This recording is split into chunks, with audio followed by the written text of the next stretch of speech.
अगर हम आपको कहे कि वाल्मीकि आश्रम आज भी इस धरती पर मौजूद है, धरती का वो हिस्सा जहाँ से सीता माता पाताल में समा गई थी, वो जगह भी आज रामायण की ऐतिहासिकता का साक्ष्य दे रही है, तो क्या आप यकीन करोगे?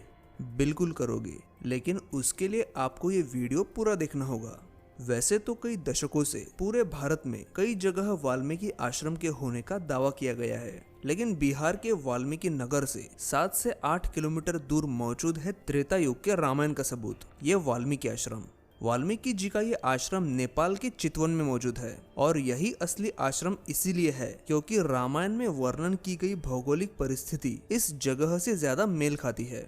ये आश्रम मिथिला और जनकपुर से काफी करीब है और सीतामढ़ी, जहां माना जाता है कि सीता माता का धरती से जन्म हुआ था, वो जगह भी चितवन से नजदीक है। ये वही वाल्मीकि आश्रम है जहां त्रेता युग में सीता माता रहा करती थी और इसी जगह वो धरती में भी समा गई थी। लेकिन इस बात का क्या सबूत है कि ये वही जगह है?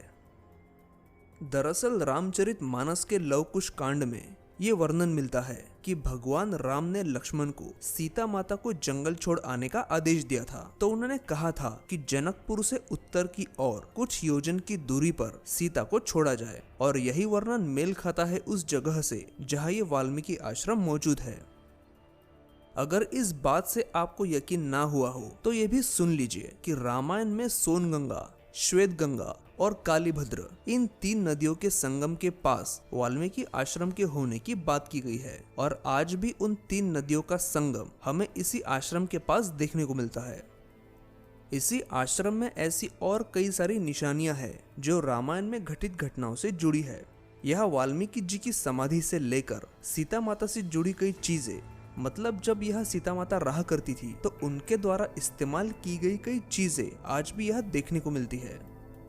चितवन के घने जंगलों में लव कुश की जन्मभूमि भी मौजूद है। वाल्मीकि जी लव कुश को जिस जगह बैठकर सिखाया करते थे, वो जगह भी यहाँ मौजूद है। इन सारी जगहों से सिर्फ भारतीयों की नहीं बल्कि नेपाल वासियों की भी आस्था जुड़ी है। नेपाल के पुरातत्व विभाग ने इन सारी जगहों पर उत्खनन करके उन्हें जमीन से बाहर निकाला और इन जगहों को रामायण कालीन होने की मोहर लगाई थी।